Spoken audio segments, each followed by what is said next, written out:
Any words from Kanye, man? Would you? All right. Oh, leave it alone, man.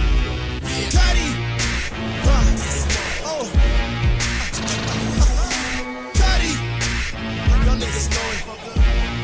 You know, man, Cudi in the spot on the lanes ice skillin'. Mad 'cause that girl call me Mr. Nice Skillin'. Bouncing in green from the sneaks to the fade. I ain't even in the game and the nigga look paid. The first encounter between Kid Cudi and Kanye West would happen in 2004 at a Virgin Music store. Cudi had just moved to New York from Cleveland, and he happened to run into Kanye while shopping for new CDs. He was caught off guard, and he didn't have much of a sales pitch for Kanye, but he did ask him to sign him. Oh, at Virgin Music store, and I was looking at CDs that I couldn't buy, and I saw him, and I was like, oh my God. And I remember me just going like, how you doing? My name is Cudi. And I remember him being like, hold on one second. Hey man, I'm gonna call you right back. And him being like, yeah, so what's up? Like getting off his phone, and I was just like, I'm from Cleveland and I do music and I really want to be signed. Can you sign me? And he was like, man, I got so many artists right now, man, I'm trying to deal with right now. I was like, nah, I'm not that good, but I have the potential for greatness. We the sickest, it don't matter the same. We spit game, keep us in the front line. I flows cock my rage, chamber full of my rage. Your name's been not start. I'm ending this shit here. Funny enough, they would actually meet once more. This time when Cudi was working at the Bape store in Soho.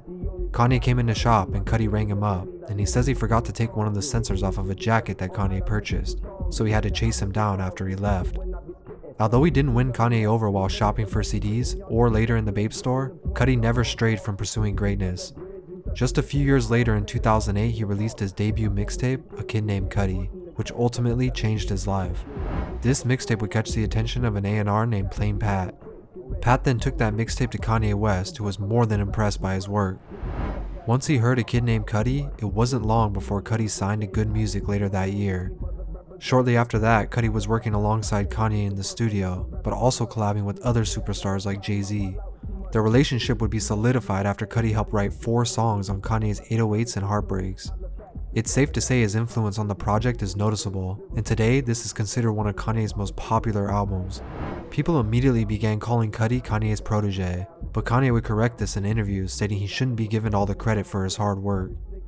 With him signing to Good Music and working on some of the biggest projects of the decade, you'd think this was the perfect start to an amazing story. But Cudi admits this pressure did not help his mental state and only pushed him more toward drugs to escape. It was nerve-wracking, man. I mean, I'll tell you the truth, it's what drove me to drugs. The pressure? Yeah, I was like, man, I'm going to either kill myself or I'm going to do some drugs. All of the glorious things that he dreamed made the life that he saw seem so subpar. The star that was shooting didn't seem too far. All he needed was Needless to say, the two continued to work on multiple iconic tracks and projects. Cudi would soon become a household name as well, and although they were business partners, it appeared they had a strong friendship beyond anything. But things started to change around 2012. Good Music dropped a compilation album featuring all the artists from the label, but fans expected to hear more from Cudi on this tape, but they were only given 2 verses, which raised suspicions.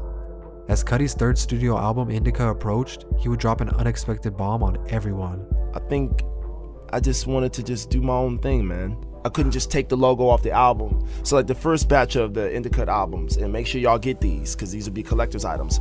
But the first round, the first 200,000 that they ship will say Good Music.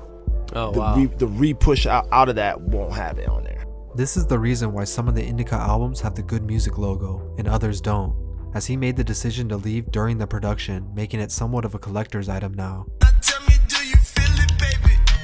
I've been on my grizzle. On the dance, so it's all about the shit in the middle. Of course, both Kanye and Cudi said there was no bad blood with him leaving. It was just business, and they said they would remain family to each other. But there was more to the story that wasn't being told at the time. When Indica dropped, the 16th track titled Cold Blooded gave more of an insight of how Cudi was really feeling. He rapped that he was feeling worthless and that he was the lost black sheep of Good Music who was only good for a hook. Clearly, Cudi felt like he wasn't getting the kind of creative control he wanted over at Good Music, which is why he wanted to do his own thing. Kanye never spoke up about this, but it's assumed he heard about it. Things then got worse after the release of Kanye's 2013 album, Yeezus, where he used old Kid Cudi vocals without his knowledge or permission. Cudi then told Complex he was confused why he didn't just call him and have him record new vocals. Why did Kanye go behind his back to make it seem like they were legitimately working together when they weren't? He then added that the rumors from the previous compilation album, Cruel Summer, was true. Had he not given Kanye his Keepers song, he would have only had one verse on the entire album. This proved that Cudi felt like good music had been holding him back, and this is one of the reasons he left. He wanted to be heard. Things between the two would be shaky for a couple years, and you didn't really hear much about the two working together. It wasn't until 2016, almost 3 years later, when they were seen together. Kanye was preparing to roll out his Life of Pablo project, and Cudi was at the release party. Fans were happily surprised to find out he was also featured on the album on their hit song, Father Stretch My Hands. But the celebration was very short-lived, and just a few months later, Cudi took to Twitter to call out his haters. He called out Kanye in one of these tweets, stating he didn't care about him or fuck with him.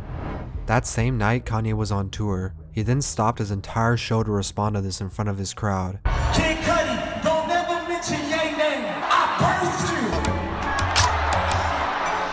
you. Moving without moving, pure crush grooving, right on track, right on and I'm back. Drake had a song out titled Two Birds, One Stone that took shots at Kid Cudi's battle with depression, and Cudi appeared to be upset that Kanye would go and do a song with him after that.